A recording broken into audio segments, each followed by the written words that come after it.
त्याप्रमाणे आपला हा मार्ग एवढा सुंदर आहे, एवढा सुंदर आहे. फिराचारी धर्म सोडून या पायी अशी कृपा जगामध्ये नाही, कधीच मिळणार नाही, कधीच मिळणार नाही.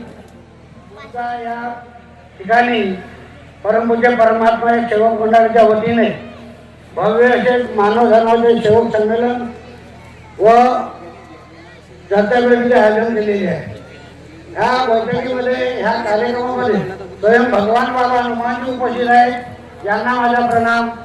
तसेच आपल्या सर्वांचे सद्गुरू मानव धर्माचे संस्थापक महान त्यागी बाबा जुमदेवजी उपस्थित आहेत, यांना माझा प्रणाम. त्याचप्रमाणे बाबाच्या खांद्याला खांदा लावून दैवशक्तीचा प्रसार आणि प्रसार करण्याकरता सहकार्य करणाऱ्या आपल्या सर्वांच्या मातोश्री वाराणसी आई हा सुद्धा उपस्थित आहेत, यांना माझा प्रणाम. त्याचप्रमाणे आजच्या कार्यक्रमाचे उद्घाटक श्रीमाननीय प्रदीप भाऊ चौधरी परमपूज्य परमात्मा एक सेवक मंडळाचे सहसचिव, यांना सुद्धा माझा नमस्कार. त्याचप्रमाणे परमपूज्य परमात्मा एक सेवक मंडळाचे संचालक बाबासाहेब वैद्य साहेब, तसेच श्रीमान्य जोगी साहेब, साठवणे साहेब, सर्वांना माझा नमस्कार.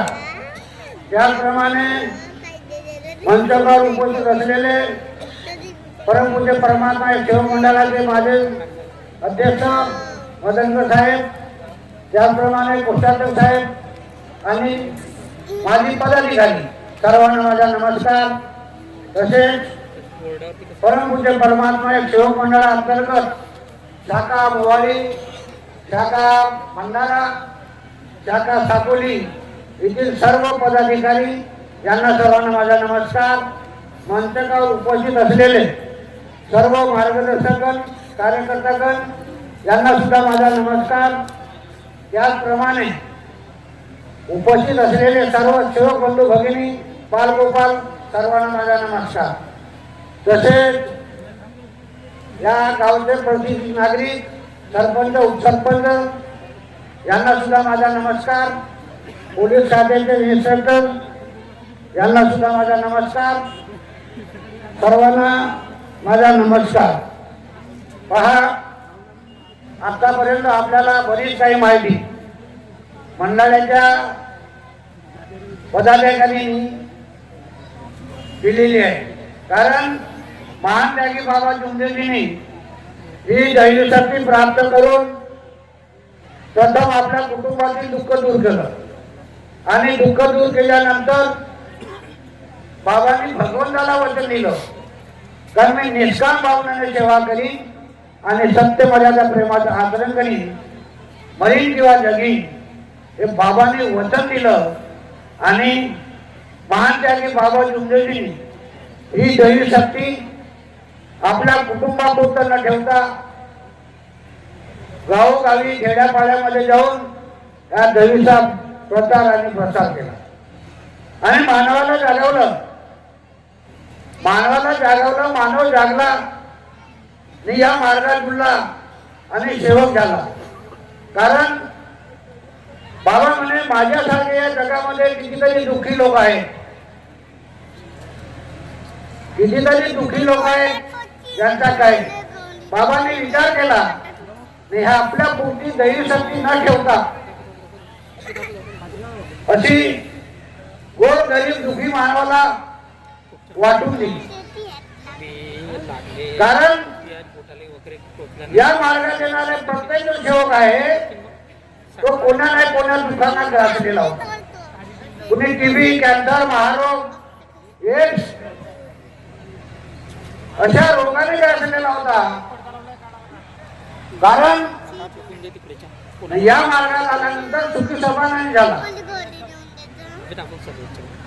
आपण या मार्गात येण्याच्या अगोदर काही देवाधिकावर गेलो, वैद्याकडे गेलो, पट्ट पुजाऱ्याकडे गेलो, हिंदूचे देव संपले, मुसलमानाच्या देवाकडे गेलो, ख्रिस्तानाकडे गेलो, परंतु आपल्याला फायदा काही झाला नाही. काय कारण असावं? कारण काय असावा? कारण आम्ही एका एका मिनिटांना सगळं देवाचं नाव घेत होतो.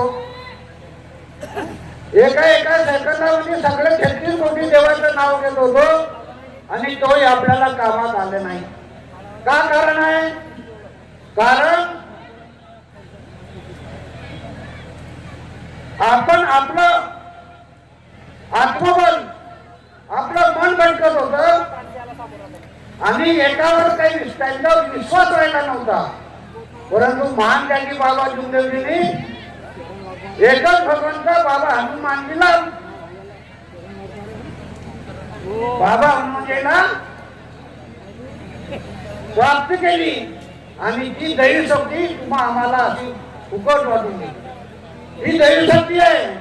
या दैवी शक्तीच्या समोर शैतान शक्ती राहू शकत नाही. शैतान शक्ती राहू शकत नाही.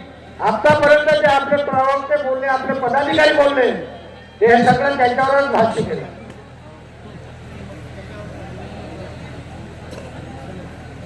कारण आहे आपलं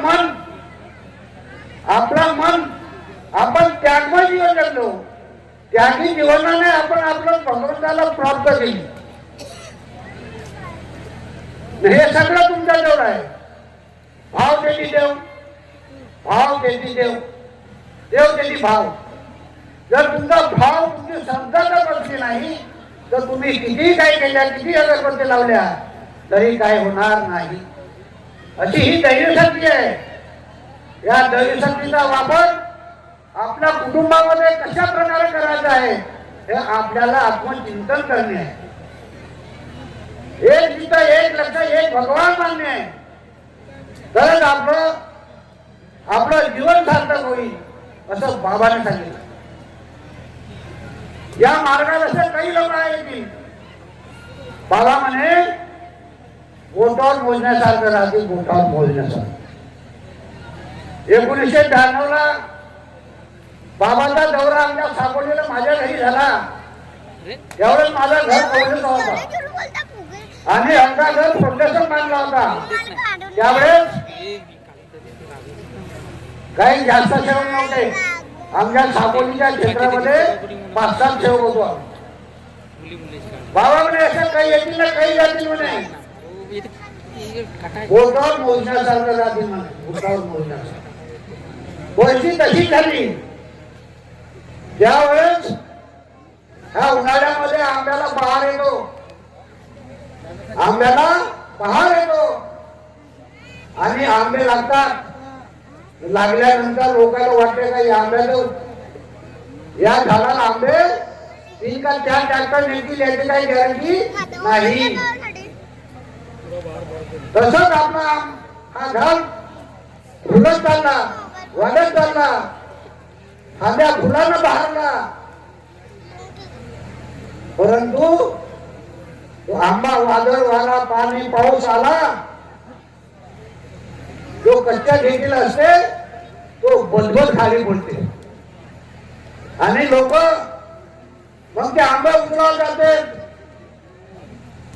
आंबा उचलून आणल्यानंतर पाणी थंड राहते, त्याची फेकून देते. न चांगले आंबे ना त्याच्या फुला करते. फुला केल्यानंतर त्याचा आंबट बनवतात. आंबट बनवल्यानंतर त्याच्यामध्ये गुड जर सोडला नाही किंवा गोड पदार्थ सोडला नाही तो आंबट लागते आणि मग तो आंबट खावसा नाही लागला तर फेकून देते टोंग्यावर, बैलाच्या कुंड्यामध्ये म्हणा का डोंगीमध्ये. तशाच प्रकारे आपलं आहे. तशाच प्रकारे आपलं आहे. कारण आहे त्याला. ज्यावेळेस आंब्याचा आंबा आपण घरी आणतो मग माश टाकतो तर त्याचा रस गोड लागते, रस गोड लागते आणि म्हणतो आंबा फार मोठा सुंदर आहे, चांगला आहे. याप्रमाणे आपला हा मार्ग एवढा सुंदर आहे, एवढा सुंदर आहे. फिराचारी धर्म सोडून या पायी अशी कृपा जगामध्ये नाही, कधीच मिळणार नाही, कधीच मिळणार नाही. कारण मी त्याच पद्धतीचा होतो माझ्या कुटुंबावर दुःख होते, माझ्या कुटुंबावर दुःख होते. मी फॉरेस्ट मध्ये राऊंड ऑफिसर होतो, रिटायर झालो. आता माझ्या बहिणीला भूकबाधेचा प्रसव विचार होता. काही वहीवाले गेलो, काही साधू संतांना गेलो. 15 वर्ष मध्ये मी वारकरी सांप्रदाय होतो. 15 वर्ष पन्ना बोटात दिवा लावे आणि लोक म्हणत मला महाराज आला महाराज, अशी त्यावेळेस परिस्थिती होती. पण फिरलो मी, पण हिंदूचे देव गेले, मुसलमानचा देव पूजलो, ख्रिस्तानाचा देव पूजलो, परंतु फायदा काही झाला नाही. शेवटी त्रासून गेलो.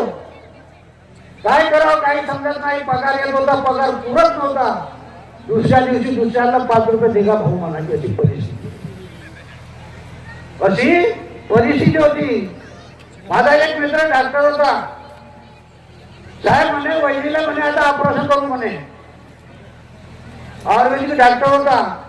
नागपूरला आपल्या पत्नीला नेलं आणि त्याची आरोग्यामध्ये पत्ती म्हणून लागते, पत्ती तेल वरतं डोक्यावर आणि तिला पेटीमध्ये ठेवून खालून अंगात देत होते आणि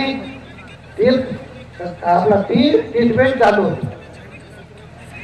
डॉक्टर म्हणे असं नाही म्हणे, वहिनीच्या डोक्याच्या केसा काढू म्हणे, पूर्ण टक्कल बनवणे टक्कल.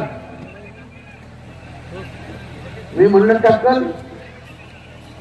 पत्नीला विचारलं, म्हणला छाती बनवायचे ना डॉक्टर असं सांगते म्हणे. कसा माझं लहान मुलाज म्हणे, मला पहिल्यांदा भेटील म्हणे. मी काही छाती बनवत नाही म्हणे, टक्कल करत नाही. म्हणलं पहा हा आधुनिक जग आहे, तुला विंग घेऊन गेलो. विंग केसाचा विंग येते, विंग घेऊन येईल म्हणून छाती बनवली. परंतु ट्रीटमेंट चालू झाली, पण फायदा काही पैशाचा झाला नाही. जबरदस्तीनं दवाखान्यातून डिस्चार्ज केला आणि आपल्या घरी आणलं. परंतु अजून तेच या वैद्याकडे जा, त्या वैद्याकडे जा, त्या वैद्याकडे जा, कारण उपायच नव्हता. आणि मी वारकरी संप्रदायाला माणूस होतो, तरी मला वैद्याकडे जावं लागत. मग एक दिवशी माझ्या शेजारी नुकताच शेवट झाला होता 1-2 महिन्याचा. साहेब म्हणे तुम्ही बहुत फिरल्या, तुम्हाला पसंत येईल तर समजा, नाही तर सोडून दिला मार्ग म्हणे, परंतु तुम्ही मार्गात जुळा. पहा मार्गात जुळलो, भगवंताची कृपा झाली. कुठले दुःख कुठं गेले काही सांगता आले नाही. अशी ही कृपा आहे. या कृपेला आपल्याजवळ ठेवणं फार महत्वाचं आहे. बाबांनी सांगितलं आहे, आपली शेवकीन आपली सती अनुसया, सती सावित्रीपेक्षा, सती रेणुकापेक्षा कमी नाही. बाबा नेहमी मार्गदर्शन. पण केव्हा ती जर तत्वशब्द नियमानं वागत असेल, तेव्हा तत्वशब्द नियमानं वागत असेल तेव्हा ह्या आपल्या शेवकीने ह्या सती सावित्रीपेक्षा कमी नाही. परंतु स्त्री आहे, तिला सकाळपासून कामाला करावं लागतं. सकाळी उठली का भांडे घासल, शेणपूजा करल, सडा सारण करल, पाणी आणल, स्वयंपाक बनल. किती मोठा त्रास आहे का नाही ना भाऊ. सकाळी उठला का आंघोळ करते, मग चौकामध्ये जाते खर्रा खावाले. पण असा नाही म्हणे का मी माझ्या पत्नीला एवढा काम चालू, एवढा मोठा काम होते माझ्या पत्नीला, तर 2 बालट्या पाणी आणले. शेण तेच करते, पोरा बाळाचा डबा करायला तेच करते ना. भाऊ जर एखाद्या नोकरीला जो कामाला जात असेल, त्याचा डब्बा सुद्धा करून. मग ते कसं आहे, तिच्या मन चिडचिड होईल का नाही. मग तिला वाटते बीज करू का, आईला खावायला येते ना, मग खाऊन जाते ना चालला जाते. परंतु स्त्रियांनी आपलं नियम आहे ना, ते काही बोलू देते. बोलल्यानंतर पुढे काय होते घटना काही सांगता येते. माझ्या घराची शेजारी एक बाई आहे, हॉटेल आहे. तिचा नवरा दारू पित होता. 24 तास दारू पित होता. संवाद साधला.